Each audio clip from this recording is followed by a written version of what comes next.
Hey, Branwen. Hello. Who is your favourite character from The Clone Wars Season 1, Episode 15? It can only be Senator Chuchi. Okay. She's determined, diplomatic, collaborative, all of the good things. I love her. Fair enough. Even though she's young and clearly a bit out of her comfort zone. Yeah, a bit out of her depth. I feel the comfort zone bit, not so much the young bit. Seah. Hi. Who's your favourite character from The Clone Wars Season 1, Episode 15? This time I have to go with Obi-Wan again. Oh. Because, you know, he needs to get up in the tally chart for a start, but also... You're not fixing the books, are I'm you? not fixing the books, no. To be honest, all of these episodes that we're doing today, I could have said Obi-Wan, and I didn't. Yeah, to be fair. This is the one that I chose. Because he's just so, like, lovely and diplomatic in this one. And he's so calm and chill. Yeah. And so, like, no, we're going to just broker peace as much as possible. And he's taking no shit. And he lets Chuchi do the business as well. Like, he gives her a moment. Well, he gives her a pep talk because he's like, it has to come from you. Yeah. Which, he's doing his mentor thing and I like it. Love him. You're listening to Sisters of the Force, a Star Wars podcast with me, Branwen. And me, Seah. Hello. And we're here to talk about some more Clone Wars because we're on a Clone Wars journey. We're whizzing through Season 1. It's nearly over. Yeah, one more of Season 1 left to do. Wild. Wild and wonderful. We're also joined by a lovely returning guest who we're very excited to see, the wonderful Rebecca. Good morning. Good morning, both. How are you? Hi, good. Nice to see you. Really good to have you back. Thank you for having me back again. Again. Third time. So I'm a trilogy now. Oh, I'm a trilogy. Excellent. How have you been? Have you watched the Clone Wars before, or is this your first time of? No, this is the first time of dipping into it actually. Ooh. So I'm delighted you kind of asked me to be a part of it because it gave me a very good reason to sit down and watch it because I hadn't before, and I'm glad that I now have. So thank you for that. I'm excited to be talking about it today and excited to be watching it. Yay! It definitely takes you on a ride, which is I think part of the comfort of it. Is you can just know you're going to go on a little ride, and it's only 20 minutes or whatever. Great. Yeah. Especially with some of these ones, I was like, how are we going to wrap this up in 20 minutes? What's going on? Yeah, I thought that as well. I was like, this is a lot to get through in 20 minutes, but yet still they did. They managed. Yeah. They literally waste no seconds. Yeah. It's ridiculous. It is wild. Every little second of the show is packed with like important stuff. Yeah. All of it. So, Rebecca, did you have a favourite character from episode 15, Trespass? I did, and it's the same as Seah's. It's Obi-Wan in this one. Yeah, it genuinely is.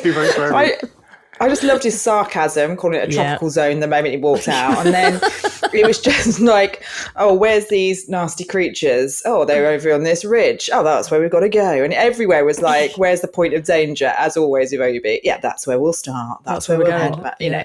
And I just, no messing. And then again, that, like you said, that diplomacy kind of played that role. And Obi-Wan for me in this one. Excellent.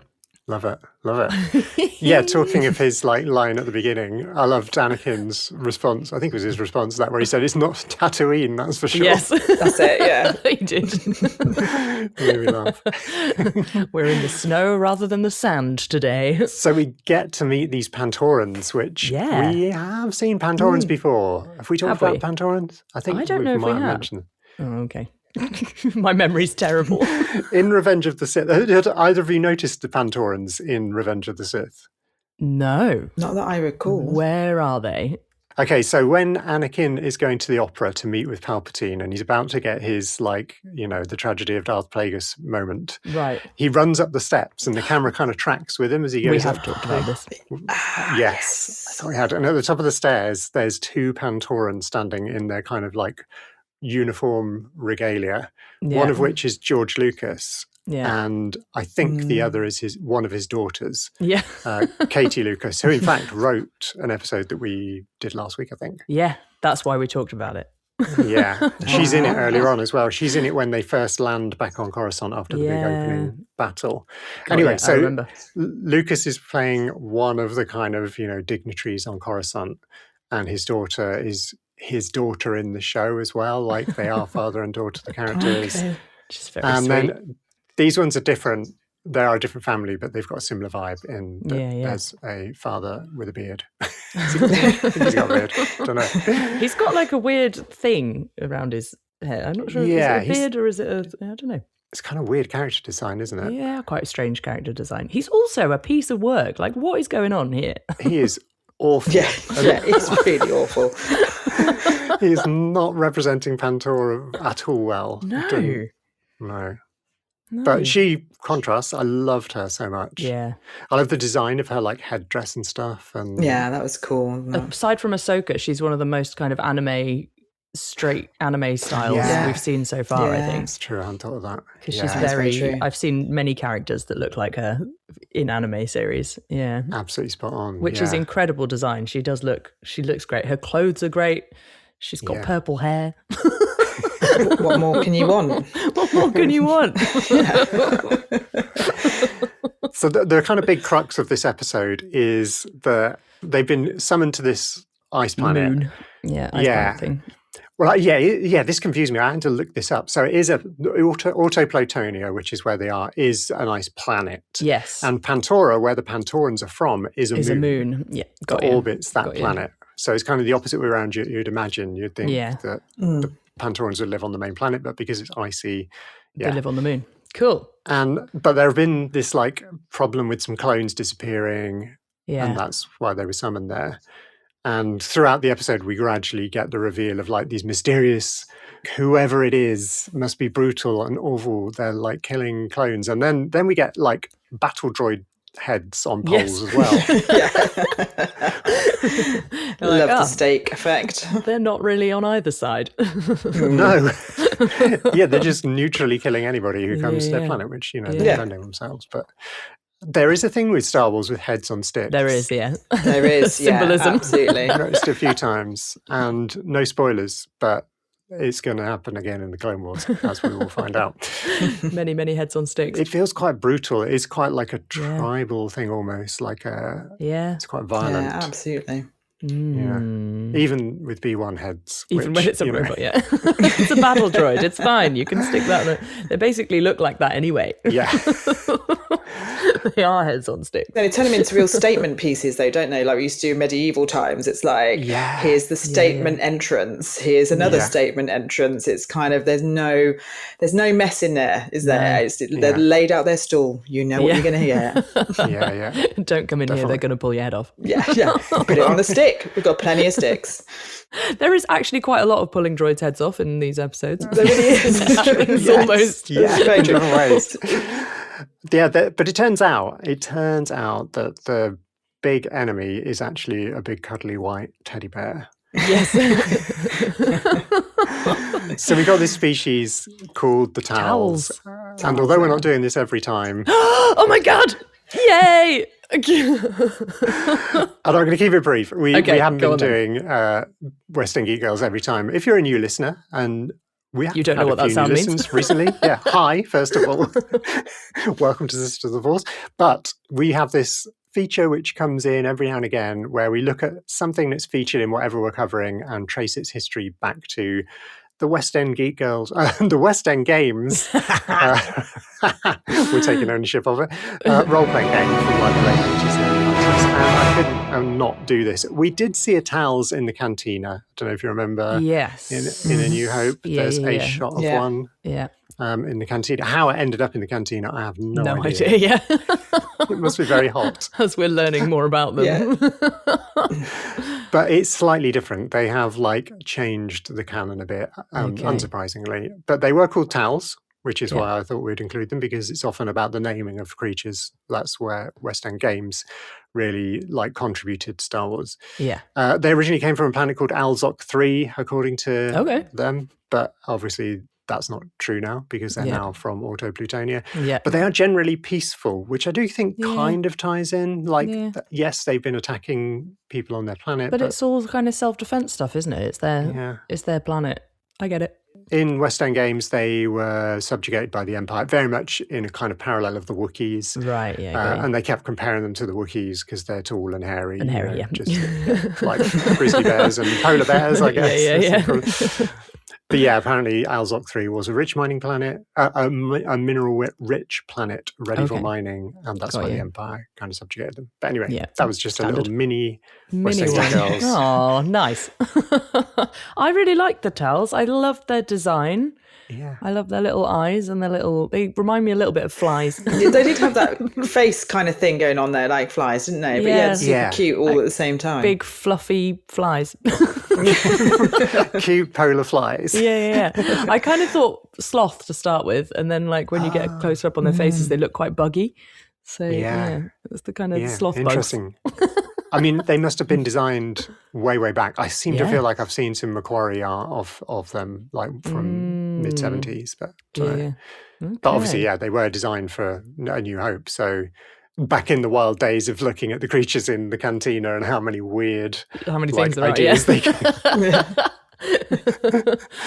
So this is essentially a colonization issue of this is our land. No, there's people already here. Yeah. And that's the thing that jumped out at me, though, when watching the Clone Wars, is all of them were kind of reflective stories of the world today, weren't they? I was like, oh, here we are. We've seen this in the news. Oh, great. Oh, look, evil person comes along, tries to colonize, take over an area, claim it for themselves and take all their goods. Great. Yeah. Absolutely. But even like, what do they want this planet for? Like, there's no... Just ownership, wasn't it? Just ownership. Just, it's ours because it's in our orbit or whatever system, it was. There, it's in our system, that's it. Yeah. So therefore it should be ours. Just power, greed. Yeah. Chairman Cho personifies that. Yeah. That just absolute greed. I was trying to find other motivation, but like really is just... There isn't really one. And he's get just off my lawn. Yeah, he's so convinced himself that this is what he has to do, and like every new bit of evidence he's given, he just kind of twists it into his own kind of motive about, no, they're definitely evil, they definitely have to be wiped out. He just likes to make an enemy. Yeah, rampant nationalism almost. Yeah. Which, there might be some parallels. I was watching it and I went, oh, this feels strangely familiar. Not in a galaxy too far away from where we are right here now. Yeah. They don't belong on our land. But I love that Obi-Wan is like, hey, you don't own this planet. Yeah. You know, he said this is for the Senate to decide. You know, you can't just say, just because your moon is next to this planet, that you suddenly own this planet. Yeah. Very interesting. Yeah. There was a bit where one of the Talz hugs Obi-Wan, and I wrote down that I wouldn't mind a Talz hug. Yeah, that'd be quite nice. Yeah, that'd be nice, wouldn't it? Yeah. They do look great. 3PO had some good bits in this episode, which he doesn't always have like good 3PO moments, like actually doing his job, but he was doing his job. He was doing his job. Not only was he doing his job and doing it well, we've seen him a couple of times in these episodes doing his job, which is quite nice. Yeah. He was getting a bit angry at one point. And he didn't want to say what the chairman was trying to make him say either. He was very like, no, this is a bad idea. Yeah, absolutely. That's the tough part of being a translator as well, isn't it, in that sense, in those kind of very heightened moments. Like, actually, I don't really want to. No, I don't want to. I wanted to talk about their creatures. Oh, yeah. What are their creatures, please? I couldn't find that out. Do you know? They are called Narglatchers. Oh, nice. Which is a great name. That is a great name. Narglatchers. Narglatchers, yeah. Narglatchers, wow. They were great. Yeah, they're felines. Carnivorous felines considered sacred by the Talz. Nice. But apparently they also exist on Naboo and the planet Onderon, which is where Saw Gerrera comes from. Okay. I think they were in the bestry. I kind of went and looked them up. I think there was more info in the bestiary than there was on Wikipedia. But yeah, they're kind of like big blue ice lions. Yeah. Which is kind of cool. Yeah. I love them. I love the sound design of them and the Talz vocalizations as well, all of that. Yeah. It's kind of just, it was all just very pleasing. Yeah, pleasing on the ear. Yeah, love that. They talked a bit about, in the behind-the-scenes clips, they talked about Macquarie's Hoth concept artwork, which he did for Empire Strikes Back, which was very saturated. And if you look at those like early drawings or paintings, they were, I guess, it is very rich in colour, which for a snow planet is kind of interesting. There was lots of blue skies. But with this, they wanted to go more desaturated and stylised. So they went with ice rather than snow, subtle difference. But it did give it a little bit more of a bleak feel than Hoth in a way, although Hoth is pretty bleak. Yeah. And they also talked about the animation of the little details like the breath coming out of the characters' mouths, which I hadn't noticed until I rewatched after the behind the scenes. I was like, oh my gosh. That is very impressive, really, isn't it? Yeah. It's a really hardcore kind of situation because you've got the chairman inciting violence and actually having a battle, and then they all get dropped kind of in the middle of it. And I was thinking, this is so bleak that now this young senator has to walk through this battlefield. Yeah. It was all pretty hardcore for a kids show. It was, yeah. For a 6+ rated show.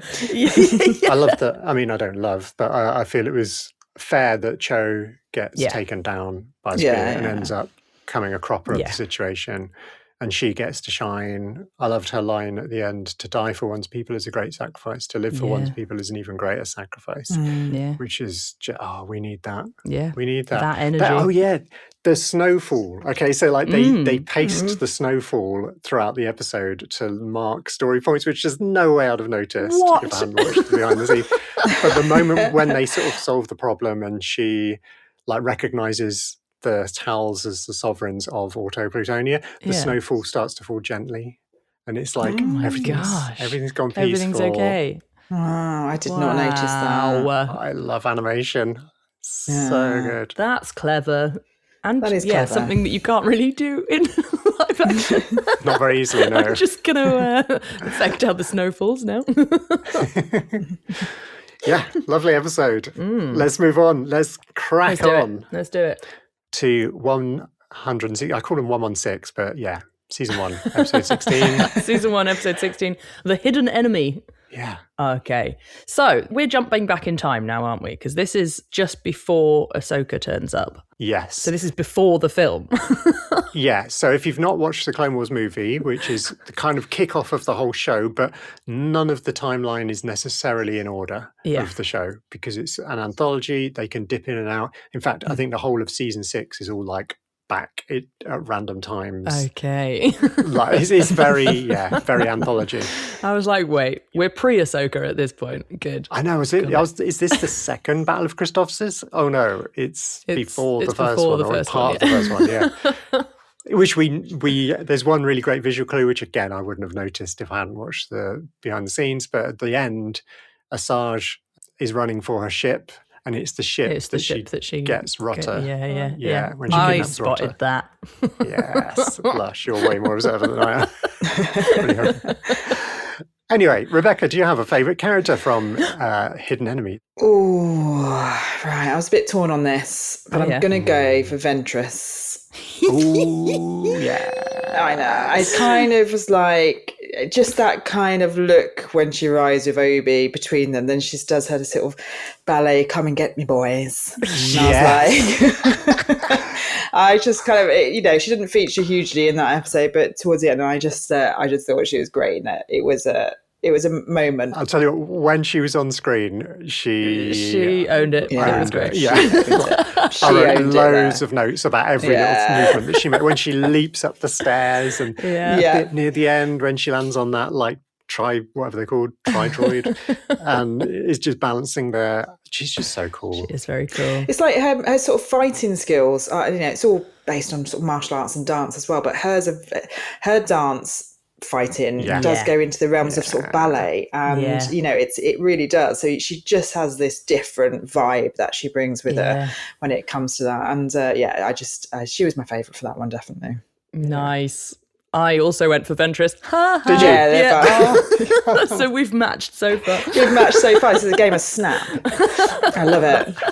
I reckon Ventress must be doing pretty well. Ventress is doing pretty well, actually. Yeah. I bet. She's getting a lot of picks. We do love her. She's getting lots of attention. Mostly from Obi-Wan. His looks, though. I mean, I love that in the animation they don't drop the kind of looks that an adult would go hee at. It's great. So far, he's called her my sweet, and I think in a previous episode, my darling. Yeah, my darling. darling a few times. I think he did it in this as well. He called her my sweet and my darling in this one. And she said something. What did she say? The pleasure's all mine, dear Obi-Wan. Yeah. Was one of the ones I read. Obi-Wan saying, "I'm here. I thought this mission would be unpleasant." Yeah. It's like he just loved seeing her. See, I nearly went for him again because I was like, he's just great. But then I was like, no, Ventress cinches it this time. Yeah. In this seals the deal, didn't she? Branwen, who did you go for? I struggled as well to pick somebody out of all of it because I loved all of it. But I think Cody I went for. Partly because I never have. But if you watch him and Rex are obviously working together. And we love Cody and Rex. They're like the dynamic duo. We often see them together, even though they're part of different... I don't know if you've kind of come across Cody and Rex before, Rebecca, but like Cody is part of Obi-Wan's thing. And He's Rex Obi-Wan's is part of second in command. They like have respective commanders. Yeah. But we often see them together because Anakin and Obi-Wan are often together. Yeah. I thought Cody was really like, he just did some really cool things in this kind of like cat and mouse thing of like trying to discover who it was. He was the one that took the charge out of the blaster so that and left the blaster on the table on purpose, all of those kind of things. He was just quite shrewd and I loved it. He was very resourceful, wasn't he? He was. He really was. That's the word I'm looking for. Yeah. He discovered the comlink had been left on when they were having the meeting and talking about who it might be. He noticed that the comlink had been left on, which like helped them to figure out what was going on. I loved this episode spending time with Cody and Rex. It was really nice to see more of them and just have their dynamic, and it must be quite interesting for the voice actor to D. Bradley Baker, as always. Baker just having conversations with himself. He's so good. I just love him. Because, I mean, in this he had like the 4 or 5 other clones. There was a full interrogation that is all D. Bradley Baker. It's all D. Bradley Baker. This episode, I was like, oh, we're going down the spy route. Yes. Is this going to be challenging when everybody looks the same to work out who did this? Oh, I spotted him. All a little bit similar, slightly different looks. I thought this is going to be a challenge. I mean, I was hoping it wasn't going to be mistaken identity. Not a fan of that storyline. They all know, though. Yeah. The clones all know who each other are. Like, even if we don't, the clones do. That's true. That is very true. We talked about this in the Rookies episode a while ago where we saw like some brand new clones and they all look really, really, really similar. Yeah. Because it's only once they've been in the field for a certain amount of time they develop their own personal style and haircuts and tattoos and like all of the things that differentiate. But I feel like these must have been fairly earlier on. So it was Slick's squad. Slick was the kind of seemed to be the head of them. Yeah. And several of them all had exactly the same hair. They were really, really similar. It was their facial hair that kind of made them different. Yeah, it's a bit like Guess Who, the game, where it's like, does your clone have a moustache?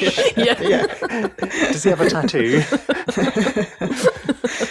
It really was like Cody and Rex's story. Like Anakin and Obi-Wan were there and Asajj was there, but Asajj was there just to like get Anakin and Obi out of the way, to let Slick do his thing. She was just a big distraction. So that we could have this clone story, But then, so we get like the Rex and Cody doing their little investigation. And it was quite intense. We found out some things about clones and the thing with the one where he's like keeps the fingers of the battle droids. Which is a good name for him if he's chopping off fingers. I wonder if I hadn't thought of that. But what I loved about that as well was that kind of sense of I've chopped off droid fingers, but the reaction to that was like he'd chopped off human or living species fingers rather than droids. It was like, and I was like, that's a bit of metal. Is this really that bad? I was like, it's just scrap metal at this point, really, isn't it? Yeah, this is not a Wookiee finger. What's going on here? Why are we reacting so? But it was that kind of, you do not do that, which I quite liked. You don't take things off the battlefield. You don't take things, It was that kind of rules, and I just love the reaction to it because I was just seeing like these chunks of metal on a ring, a bit of scrap, and it's like, oh no, you can't possibly do that. I did love a line in this episode. Which is an insult that I want to use frequently whenever I can. I know we've heard it before, but it just really popped in this episode. I think it was Anakin that said it. Called somebody rank weed. piece of rankweed. Piece of rankweed. You piece of rankweed. And I was like, that's great. You can't get told off for saying that. But at the same time, it's like, brilliant. It's pretty insulting. I was like, it's pretty, exactly. I thought, that's the right tone. It's pretty insulting, but you can't really get told off. Piece of rankweed. I thought that was great. It just that is a good popped out to me. I think it was Rex chasing was it Rex? Slick. Yeah. I think they nearly got him. They Yeah. kind of knew who it was by that point. Rex is Anakin's second in command, so that kind of makes sense that they'd insult people That the same makes way. sense, They are quite parallel. They are very Rex parallel. definitely picks up stuff from Anakin. There was some good stuff in the behind the scenes. Filoni mentioned the idea that this was about a clone going a bit Django.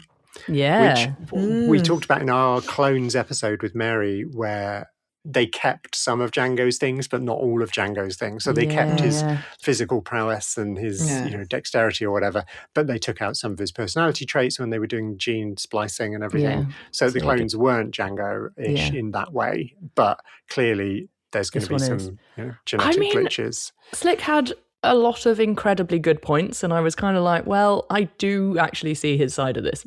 And all the clone's reaction to him was very like, oh my gosh, I can't believe you've done this. You've betrayed blah, blah, blah. And like, I understand that. But also, Slick had a point. You're slaves to this war. Yeah. And who's to say that you shouldn't have a life of your own and not fight? It's pretty, It was quite interesting. This is what I love about the Clone Wars, is that it does make you think, and it's all that stuff we were talking about with Dr. Chris Kempshaw's book, where who are we seeing the Clone Wars, whose eyes are we seeing it through? Yeah. And we also know it's a big manipulation, it's a huge intrigue, it's Palpatine pulling the strings through the whole thing. It's just playing around with people, and Slick saw through the Matrix kind of thing. Yeah. Before I worked out that it was a spy story and a spy episode, I did think, is this something about them working out that there's someone higher up that is feeding information? So I was like, are we unraveling, slightly hinting at Palpatine plot here? I think it, in a very, very small way, I think you're right. I think it is. By what we're saying about what Slick says towards the end.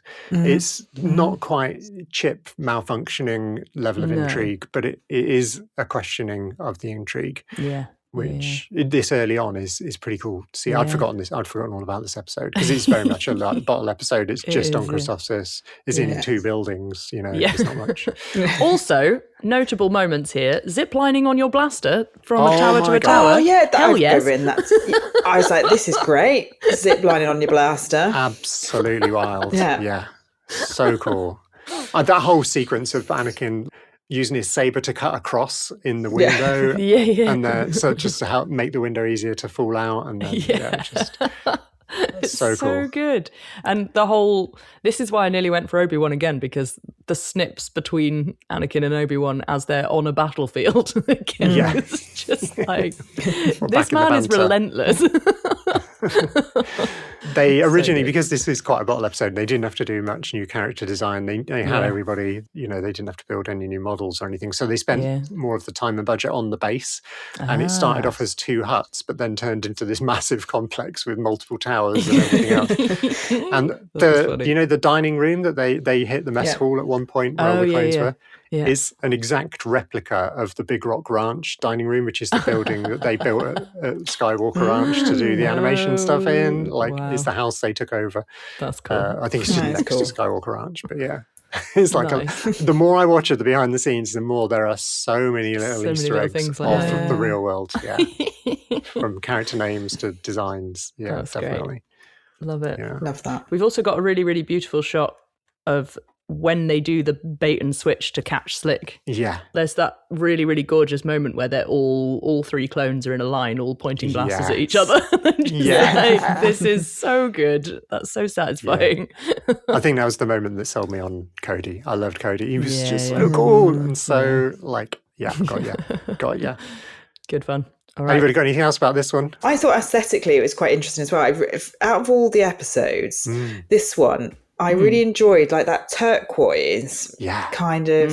Then with the blue and red blasters, there was something visually that I found. It wasn't like lots of colour, but it was just that mix of those colours that I just found very aesthetically pleasing. And I'm not even sure there's any meaning behind any of that, but it just, I just really enjoyed watching that Colour-wise, they'd kept it simple but really effective, I thought, on that one. Definitely like a colour palette. You could imagine they had like a colour palette of this episode. It would be really like simple and combined. I think they've upped the visuals since, because the Clone Wars movie, the first part of it is set on Christophsis, and it's the battle that is about to happen there. Yeah. They did show more of it because obviously it was the movie. I think they spent a little longer there, and you saw like a view of the planet from space, which is a blue planet, and it's all these blue crystals. Which at first I was like, are they buildings? Because it looks like a cityscape, but I think they're crystals. But I feel like they ramped up that colour thing that you're talking about for this episode. For this bit. But I recognised it even before they said the name of the planet. I was like, oh, we've been here before. That's brilliant. That's really good. Yeah, that is good. Which is not normal for me. I mean, it was quite a few weeks ago now, and we've watched a lot of Clone Wars in the meantime. There was some nice colour stuff to do with Asajj and the tactical droid that she's talking to at one point, and they've got this blue and grey colour scheme. So they kind of are fitting into the overall colour scheme, but it's like a sort of a side branch of it with this blue and grey thing. I keep meaning to notice if Asajj is always the same, you know, like how characters often wear the same stuff. Like, I mean, Vader obviously is always going to be wearing his black armour, but most characters have like their kind of wardrobe that maybe changes a little bit, like Rey in the sequels. You know, each film she's got a different permutation, and I feel like Asajj is similar. That like she's not always quite the same, but I think that's something to track. Yeah, Asajj's outfits. Check out what Asajj is wearing. Love that. All right. Well, talking of blue, shall we move on to Naboo. episode 17, the blue shadow virus? We're going back to Naboo. So these two episodes were originally, they weren't going to be two; they were just going to be the first one. But then they got so into it, I think. That's fair. Also, it needed a wrap up. It did need a wrap up. It needed a sequel. Yeah. So episode 17, Seah, who was your favourite character of Blue Shadow Virus? Oh my God. Obi-Wan was such a close second this time. I thought you were going to pick him again. I was like, I didn't. I thought I have to branch out a little bit. I mean, you can. You can. There's no rules. I can. I went for Peppy Bao, actually. Yeah, same. Yeah, I thought so. Just having a female Gungan. I don't all the Gungans we saw in the Phantom Menace. I don't think we saw many female ones. No. And she was like uber cool. She was absolutely the opposite of Jar Jar. Yeah, she's very cool, very helpful. Lush character design. They talked a lot about that in the behind the scenes of trying to make her like easy on the eye, which for a Gungan, you know, Jar Jar is. Jar Jar, we love him, but he's not the most like aesthetically obviously pleasing. But she was pretty cool. I kind of liked her. Yeah, she was wicked. She's very pink. Very pink. Pink Gungans. So I wonder if all female Gungans are pink and all the males are kind of that. Maybe. Yeah. But I did like her. I don't recall if we ever meet another one as well. She may be. She might be the only female Gungan. They're like Smurfette. She's busy. Smurfette, Or perhaps all the rest of them are like the Entwives, that they've lost the Entwives and they can't remember what they look like. Okay, Rebecca, who is your favourite character? I've got to go for Dr. Is it Nouveau Vindi? Is that his name? Nouveau Vindi. Yeah, this is his name. It's just like the complete caricature of an evil science doctor. Complete like hammed out, but it's like, yeah. That kind of intense mania. It was like you could have pulled him out of a James Bond film. You could have put him anywhere really, in any film of any archetypal character, stereotypical evil doctor. He's like the Nazi doctor. He's like the Nazi doctor. I loved him for the consistency of evilness across all types of these stereotypes doctors, but he was kind of so manic and so kind of like into it, and just when he was just repeating the like, great. So voiced by Michael York, who in our a little bit of a sneaky peek of what's coming up in our next batch of Journeys into Wild Space. We're doing a watch of Logan's Run with some of our really good friends, and Logan's Run stars Michael York as Logan 5, I think it is, one of the Logans anyway. So we had a little Michael York tie-in. Amazing. Of course, we're not just throwing these Journeys into Wild Space together. It's all themed. It's all Star Wars. Kind of. I did go on a bit of a Dr. Vindy deep dive. Did you? Okay. Tell me about him. Intrigued. Part of which was just my own brain, and part of it was actual, like, so my brain deep dive was Nouveau Vindy. Yes. Is that like a really rough translation of new wind? Like nouveau in Spanish is new. Yeah. New. Or Portuguese, is it? I'm not sure. Wind. And Vindy is not actually wind, but the fact that he pronounces his V's as W's, if you flip that, then Vind becomes wind. I think that's Vint. Vint is German for wind, maybe. Anyway, because he's trying to convert a waterborne virus into an airborne virus. So he's making new wind. Just like, see what you did there. Overthinking this. Clever. Okay. I think their character naming, they do things like that. But then the actual research is about Faust, which I'm not very well read in the classics. But Faust is a German legend who made a deal with the devil at the crossroads for power and material gain. And it feels like he's kind of sold his soul. And his race is Faust, and he comes from the planet Faust. So I don't think that's an accident. No. Knowing the way they do stuff in the story group, I'm sure they did that all on purpose. He is this kind of Faustian, like he's just living for the moment. He doesn't care about anything. Doesn't care. He just cares about his science, doesn't he? Yeah. And he makes that interesting point about, well, this is a life form too, and you wiped it out, so I'm bringing it back. And you're like, which that's is kind of making us think. Yeah. Do we think that's okay? Do we Our antibiotics, they're killing living... What's the thing here? Not sure about that, but okay, I'll roll with it. Especially that episode in the last batch that we watched with the super weapon that kills all organic stuff. Yeah, wild. That is a similar thing of like, well, what constitutes? I mean, I know there's the thing about sapience. Do fish feel pain? All of that stuff is. Yeah. I love the Clone Wars. I love it. So he was originally designed for one of the prequels, apparently, but he never got into it. So they just repurposed, which happens a lot in Star Wars. Like when they've got 3D models, like ships from Mando end up in Skeleton Crew. Well, no, that didn't happen, but that kind of thing where they keep stuff, often from the films, stuff that got designed. I think with the films, they go through much longer design processes and they've got more budget. So there's going to be lots left over that then they can nick in the TV shows. Yeah, that makes sense. So we're going back to Naboo. We've got Padme, we've got Jar Jar, we've got C-3PO, which is all of the Naboo nostalgia. And we meet the new queen, we go to the hangar bay, it's all really lovely. The hangar bay, which was like recreate. Okay, so Filoni said when they were trying to build the hangar bay models, they found this problem because the Naboo fighters have got those long tail fins and they want the fighters to be like spaced around the outside of the hangar, but because of the tail fins, they can't be that close to the wall. So we went and chatted to John Knoll, who did loads of work on the Phantom Menace, and John Knoll was like, we had the same problem. And he explained how they'd made these little holes in the wall in the Phantom Menace that you'll never see. The next time I watch it, I'm going to be looking for them. Where the tail fins kind of go into the wall. Oh, clever. Just to like so they can be backed in closely and more out of the way kind of thing. Wild design.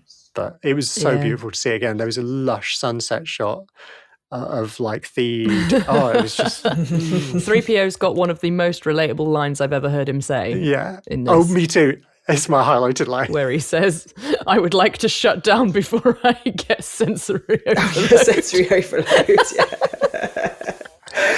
After our weekend, Seah and I, okay, you're listening to this in 2 weeks in the future from now, but Seah and I went to Force Fest in Cheltenham this weekend, which was sensory overload. Good. Shout out to Force Fest. But it was sensory overload. Yeah. Brilliant. To lie down and stare at a wall for a while. I needed to go for a lie down afterwards. It was amazing. It was so much fun. They're great. They're full on, aren't they? But they're great. Those types of events. Yeah. It's like, but very relatable line then from C-3PO there. Yeah, so good. I was like, I feel like that all the time. That's just described my whole experience of like when I come home after working a long day of facilitating stuff. Just like I can't. But I also did love. love the response. No. Yeah. No. But it feels like that, doesn't it? Because you come home and you're like, I just need to shut down, and then no, you've got to do the dishes and whatever else. Yeah. I think you got to watch 4 episodes of Clone Wars. 4 episodes of Clone Wars at midnight because you neglected to do it earlier. I feel like there was also like a sort of hidden message there for young people watching it who might coin that phrase and say to their parents that or whoever they're with, sorry, I've got sensory overload, I just need to stop right now. And it was kind of then giving the control back to the adult in the room and go, no, not now. No. Later. We need you right now, but later you can do that. Yeah. Yeah. But he also says he has a bad feeling, and then he talks about the sensory overload. So is it that? Yeah. Droid feelings, like what is that?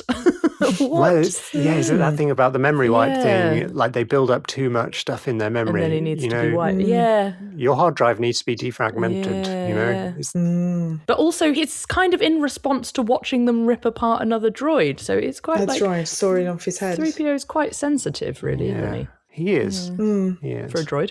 What was that droid doing? Because he was there soaring and I was expecting did he just take the top of his head off? I couldn't quite work it out. I think he did. I think he jump started him. I got a bit obsessed with it. I was a bit like he's there with this great big and then I was like, what bits, as he sort of sat up then and started talking, I was like, what bit's missing? So that droid is a tactical droid, which are one of the droids that control or at least give orders to the battle droids. We see them throughout the Clone Wars quite interesting. I don't think they ever popped up in live action yet, but we've seen them in the Clone Wars quite a bit. They drive tanks. Yeah, they've got more brains than the B-1s not actual brains obviously, but they're fed with more information. Yeah. Right. Yeah, so whenever they're captured, I think more than once we've seen one have its head taken off and then be jacked into... Yeah, because they're getting for information, Yeah. They're trying to use them to find out what the separatists are about to be doing. So I think that was all that was happening. It was just trying to recover information. Because it had been shot as well, so they were trying to revive it enough so they could get the information out of it. Of what was actually going on. Yeah. That was when we saw Jar Jar having fun with the bug. There was which I thought the blue bug was going to be something to do with the blue shadow virus, but I don't know. So the bug was just telling them where the lab was because Jar Jar happened to know where the bugs come from. So useful, sneaky bit of information about snacks, which, fair play, makes sense. I mean, guided by snacks is generally my way of life. Yeah. So, guided by snacks is another good band name that's going in the the roster. Excellent. So out in the plains, first of all, my mum said, "Is the Shire?" Oh. There's a folk whistle, Celtic pipe theme, which is very Naboo's music is very Shire-ish. Yeah, very Shire. And there was the big stone statue head thing, which I think we did see in the Phantom Menace. Yeah, it's on the grasslands, isn't it? Yeah, it's a bit like the Thai Buddha statue. But apparently they're called elders, and they were the original settled race of Naboo before the next wave, the Naboo that we know. This was the precursor, and apparently they were force sensitive. I don't know where that information comes from. But, interesting. Yeah. But hidden beneath the lovely grassland is this wild lab. Horrible lab. I am creating life. Oh my gosh. Allow me to present the return of the blue shadow virus. That's the way he says virus. It's just virus. So insulting to all Germans. German people, I apologise for Dr. Vindy's accent. It was on the edge, wasn't it, really? It was a little. To be fair, pretty much every new species or race that we come across in Star Wars has a regional accent of some kind. Yeah. True. The ones from the first episode had kind of New Zealand-y accents. Oh, South African. South African, sometimes. The Pantorans, yeah. There's always that's how we make them a different species or a different race. It's just they're from a different country in the world, a different accent. Speaking English. Which I guess, basic is the equivalent of English, is the common language. Yeah. Not to say that English necessarily is the common language in the UK, but in the West, I guess, it's the most spoken. But anyway, makes sense. Classic. I love that Padme instantly went, "We need some Jedi. Can I please have?" Anakin and Obi-Wan. And Obi. And actually backed it up with, "We need Obi-Wan because the Gungans like him." That's true. Yeah. Which is why he was nearly my favourite character. Well, no, he was nearly my favourite character because he stays so chill throughout the entire thing. Anakin's losing his shit. And Obi-Wan's just like, no, we're going to be really, really calm about this and play it really nice and cool. And then he saves Ahsoka, which we were tracking Ahsoka saves, because Ahsoka does a lot of saving of Anakin and Obi-Wan, but he jumps in and saves her this time. I love the Ahsoka Peppy team up thing. Yes. There was a bit where they hollowed to Anakin and Obi, and they were only in the same thing, but the hollow feed was very, very glitchy. I mean, I know hollows are always glitchy, but it was exceptionally really glitchy. And I figured that they're in a rural place. They've only got one bar of signal. It's just a bit glitchy. And Ahsoka has this whole "I'm fine too," by the way. Is that this episode or the next one? Because Anakin's asking how Padme is. These two episodes are slightly blurring for me. I'm not quite sure. Blurring, I'm like, but they are the same story. Yeah. Should we go on to the second one? Because the second one, I really loved the second one. I mean, I loved all 4 of these episodes. They were really fun. Yeah. Just before we do, honourable mentions, my favourite piece of sound design is that little lep droid yells at Padme. And just screams at her. That was a good moment. Run away. I love lep droids anyway, but this one is hilarious. Yeah. He has a lot to do in the next episode as well. He does have a lot to do, a focal point. But I don't think we've ever heard them like scream like that before. No, I don't think I've ever heard one make a noise. No, I don't think, no. There was another good bit of sound design when Dr. Vindy, I can't remember who he was talking about, but he said they arrived quicker than I would have thought. And as he's talking, he's putting the airtight helmet on. Yeah. And his voice changes halfway through the line. I just love those details. Clever. Makes you really feel everything's very... Clever. So, Mystery of the Thousand Moons. Yeah. Okay, so Mystery of the Thousand Moons, but everywhere I've seen stuff written about it is talking about the Mystery of 1,000 Moons. 1,000, okay. So I think it varies from place to place. Okay, cool. Which is interesting. Don't know why, but yeah. Well, I wrote it directly off the episode title. So. That's exactly what I did as well. I was like, Mystery of 1,000 Moons. So yeah, George Lucas loved Blue Shadow Virus, and that's why we got a sequel / prequel to it. He often did that, apparently. This is a sequel, but like he often would be like, oh, can we have a bit more of that? And I feel like that's possibly what happened with Christophsis, is he loved it in the movie, and he was like, can we have a bit more? Let's go back. Let's write a prequel. Let's do what Star Wars does and just change everything. Just timelines. What is timeline?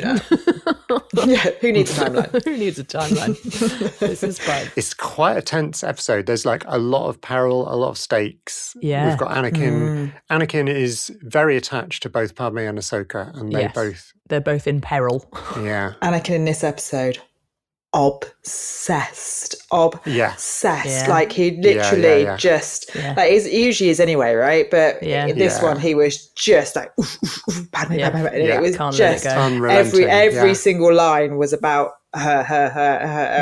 And it was just he kind of upped the ante even on his own self with the obsession rate on it. Because I think in the past, when we've seen him do this kind of thing, he always corrects himself afterwards and rescues the obviousness of it. But I think by the peak of this episode, he had stopped bothering with that even. He's just trying desperately to get back to her, which understandable. Yeah, totally. Yeah, and totally. There's the subtle callback in this episode of the first time he met Padme when she walked into Watto's junk shop. The angels. And he said, "Are you an angel from the moons of Yago?" And here we are back there for this episode. And he meets an angel.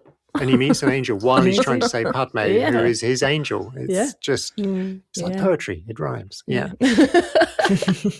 That was my note, was Anakin's just met an angel. What? Yeah. That was a really bizarre sequence. I was like, this is weird. The ragtag bunch of creatures and things that are on Yago is quite impressive. It is. Yeah, the Yago sort of settler remainers, they're trapped there. Yeah. They're all led by this kid who I really enjoy, Jabo Hood. What a great Star Wars name. Jabo Hood. Jabo Hood. So while we're here, who else had Jabo Hood as their favourite character? Yes, I did. Yes, you did. No.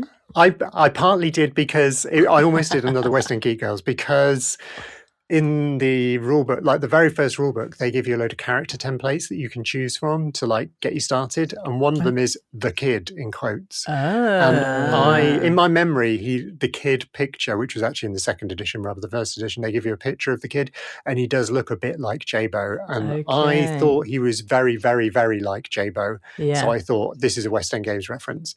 I think it probably is, but the character of the kid in the book, in the West End Games like role-playing game, is not so sufficient, not so clever. He was more just an annoying kid that hangs around and wants to be part of the rebellion and everything else. So it's a little bit different, but that was the thing. But yeah, did you pick him then, Seah? I did. Yeah, I picked him. Rebecca? No, I didn't. Oh, who did you go for? Well, this is tricky because actually I had two favourites in the last episode, which meant I just sneakily rolled one into this one, even though I like it only made a very small appearance in the beginning of this episode. I thought, well, it's still there. So actually it was the droid that you were talking about earlier, the lep droid, right? The lep droid is in this one and does definitely count. Nice. Just right at the beginning, the whole kind of bomb. And I've never really chosen, I mean, there's the obvious droids, isn't there, along the way in Star Wars. But this one, just the fact that he did scream at her and he was running around this bomb, it was just this kind of singular mission. I've got to protect this bomb. I just thought it was the droid for me this time around. Excellent. So I rolled it. Literally only appeared at the beginning of this particular episode, but I thought, well, it's still in it. So I'm going to claim my two from the one before. That works. Well done. He played an important role in this episode because he's the one that kept the virus, alive in a way, or as a threat, because they'd removed all of the things from the bombs, but this one was still there.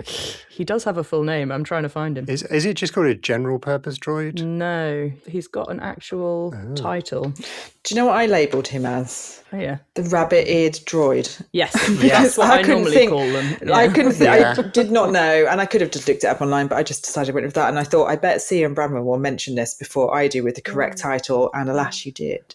So... He is a lep droid. He's lep... Bear with. For your info, Rebecca, we got these books, which are really helpful. The character encyclopedia, Clone Wars character encyclopedia, Join the Battle, and they are just so good. There's just little bits of info about each character. Oh, that's great! And all of the characters that are featured in the Clone Wars are in here. Sometimes you have to look because they're kind of grouped quite weirdly. Yeah, they are. Right. Okay. I found him. He's called Lep 86C8. Nice. Of course. And he's a LEP series service droid, and he has no allegiance apart from to Nouveau Vindi. Brilliant. Yeah. That makes sense. They are very neutral droids. Like I called them general purpose earlier on. They do all sorts of things for all sorts of people. And it's kind of cool. Oh, I love that you chose that droid. That is good. I nearly chose Obi-Wan again, but Jabo cinched it just for being kid genius is why he cinched it for me, I think. I love that. I loved his little army of droids, repurposed droids. He's painted faces on them. He's he's got a hammock. Great. One of them is programmed to play reggae to him. Yeah. He's got the two Voltra droids suspending the hammock. Yeah. And he uses them to rock him. Great. I did think it was great, but for me. Not on this one. Yeah. And he does help my homeboys out of trouble very well. Yeah. He does, to be fair. Yeah. That's the other thing about He's Jabo. kind of a callback, the link with Anakin, because Anakin is immediately how did you do this? Yeah. And it reminds us of Anakin at that age, which again ties into the whole Yago opening line of Anakin. Are you an angel? Yeah. Yeah. He had a great line, 50 of the best star pilots in the galaxy have tried. 50 tried, 50 died. So cool. Yeah, that was a good line. And he's just so chill about the whole thing as well. He's so well, I live here and I've repurposed all these droids. I've got a warehouse full of them and I'll just do what I like. Yeah, just making the best out of this. Yeah. Audacious child. Yeah, and also I was just going to say, it's that kind of young energy but old wise man vibes of I've seen it all before. 50 gone. It's so that's why it's chill about it. It's I know what's going to happen. What a shame these ones are going to get, so which was contrasted with the old Quarren. Amit Noloff was his name. Yeah, cursed we are, the planet is cursed. I feel Jabo is possibly almost a bit disappointed the fact that Anakin and Obi-Wan, at the kind of climax of the episode, they break the barrier, the kind of like electricity net thing that's keeping the people on the moon. And I think a lot of those other aliens and people who are living there would be happy, and they would get off the planet and they'll go and do whatever they were doing before they got trapped there. But I feel like Jabo might even be a bit like, well... He was living his best life there, yeah. I mean, he did say about like how they were left to rot since the Separatists left and the spice trade kind of dried up and all that. But I think, like you say, he was having a good time. He's made the best of it. He's become feral. Yeah. Yeah. And now he's going to have to go back to school. Yeah, exactly. But there's nothing they can teach him because he knows it all. Because he already knows how to reprogram battle droids, and vulture droids. There was lots of peril. I loved back on Naboo, you've kind of got these two storylines going on. Because obviously we've got Padme and Ahsoka have been infected. Padme is super chill about being infected. She's just like... She was really relaxed about it, wasn't she? She's made her peace with, she's just like... So, and she even tells Anakin not to open the bunker as well. She's very much like, no, don't say that to Anakin. Like, the ratcheting Anakin up any more than he already is. They really is. Yeah, he's already quite on edge at this point. Visually, I loved the effects of the forest on Ahsoka and Padme. They looked really rough, and I know there was a lot of talk behind the scenes how they spent a lot of time on the little veins and around their eyes. Fair. It was really creepy. I liked it. Yeah. This whole like sequence of them getting the route and they have to climb, they fight a Hydra plant. That's directly Venus flytraps. Venus flytrap Hydra. Not to mention the Zandu. It's like, it's a Zandu, which isn't in. I couldn't find it in the bestiary, so it's so niche. It's not even in the Star Wars bestiary. Wow. But high adventure. Loved all of that.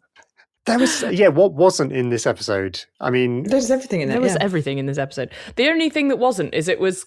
this is the one where I was like, how are they going to wrap this up in 10 minutes? Because there's so much going on.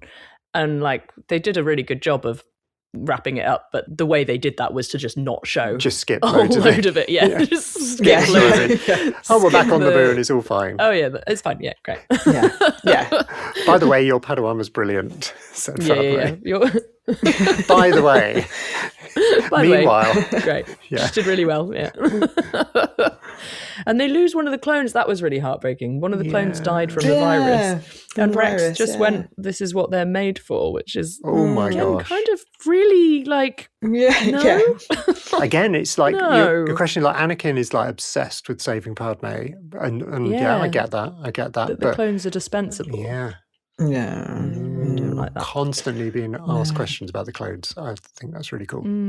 Yeah. And the same in the first episode of these 4.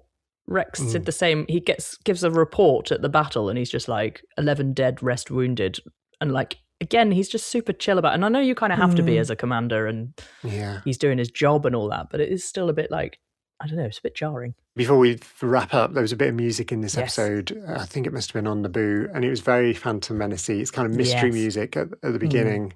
When the contamination starts, and I think we go back to Typho, and as we're kind of cutting back to Typho and Anakin talking about Yago, there's that mystery music. It's tremolo strings and harps and little glissandi. I can't remember what the mode is, the scale, but it's very watery, very Naboo. That's really cool. Very Phantom Menace. I loved it.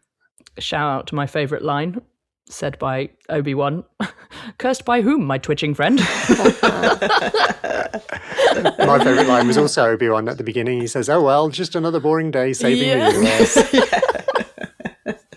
And it's Obi-Wan, isn't it, that says "Oh Poodoo"? Yes, It's him that says it. I love that. Again, I was like, I'm going to take that forward. "Oh Poodoo," like great. Back into Huttese, So funny. So funny. There were some Obi-Wan heavy episodes. It was great. I enjoyed this. Like I said earlier, I just loved these episodes. There was a bit of everything. We had some clone stuff. We had some droid stuff. We had Anakin, Obi-Wan, Ahsoka, Padme. Yeah. All of the things. Creatures. Different stuff. Environments. Space stuff, like weird space net thing. Separatist weapons. That, by the way, looked like the Death Star thing. Yes, I did notice that. They did. I noticed that, That's a precursor, isn't it? Bits of all of it. Yeah. So, Rebecca, thank you for coming and delving into these episodes with us. Yeah. So nice to thank you so much for having me back again. It's really enjoyed it. And thank you for encouraging me to watch the Clone Wars. So I'm going to dip back into those now and stuff. So thank you. And thanks. Always a joy to be with you both on these podcasts. So thanks. Thank you. It's so nice to see you. It's good to see you. Good to see you. And we'll see you again very soon. For definitely. We've got a journey into wild space planned with you at some point, which I've got some things happening ideas about that. So I will be in touch behind the scenes and we'll get that one ready. Wait. Oh my gosh. Thank you. Can't wait. So what are we watching next week? Next week, we are watching episodes, the last four. Episode 19, 20, 21, 22. We got the Ryloth arc and then Hostage Crisis, which is the finale of season 1. We got an amazing new special guest coming on. Oh my I can't wait to speak to her. It's going to be really exciting. And then we'll be wrapping up season 1 and going for another couple of journeys into wild space, which we've now hinted one of. But find us on Instagram, find us on Blue Sky, find us on Facebook, find us on YouTube. We're on TikTok. We're in the 20s now on TikTok with our followers. One of my students the other day told me I needed to be on TikTok, and I was like, my podcast is. I'm not going it's to. It's another thing to check. Yeah. I've been getting quite into it while I've been setting up the Sisters of the Force account and immediately a news feed of Star Wars, which always brings me joy. Excellent. But we'll be back next week for the final 4 episodes of season 1 of the Clone Wars. Season 1. Oh my God. Exciting. That is exciting. Until then, give us 5-star reviews and we'll see you soon. Bye. Bye.